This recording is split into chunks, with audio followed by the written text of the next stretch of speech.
বাংলাদেশে জাপানের রাষ্ট্রদূত IWAMA কিমিনোরি বাংলাদেশের চলমান ক্রান্তিকালীন সময়ে অন্তর্বর্তী সরকারের প্রয়োজনে সহায়তা দিতে জাপানের প্রস্তুতির বিষয়টি নিশ্চিত করেছেন। তিনি বলেন, বর্তমান কাঠামোর অধীনে কি প্রয়োজন তা মূল্যায়ন করতে আমরা নতুন সরকারের অংশীজন ও বাংলাদেশের জনগণের সাথে যুক্ত হতে প্রস্তুত। আমাদের অবস্থান হলো নতুন সরকারের চাহিদা ও অনুরোধে সাড়া দেয়া এবং সে অনুযায়ী সহযোগিতার প্রস্তাব দেওয়া। রাজধানীর ফরেন সার্ভিস একাডেমিতে অ্যাসোসিয়েশন অব ফর্মার অ্যাম্বাসেডার্স আয়োজিত বাংলাদেশ জাপান সম্পর্ক শীর্ষক সেমিনারে বক্তৃতাকালে জাপানের রাষ্ট্রদূত একথা বলেন।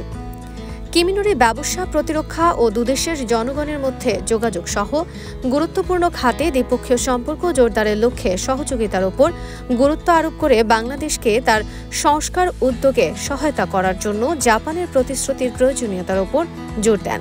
তিনি বলেন, জাপান তার নিজস্ব সমাজ এবং বাংলাদেশে পরিচালিত জাপানি ব্যবসার স্বার্থের সাথে তার প্রচেষ্টাকে একত্রিত করবে।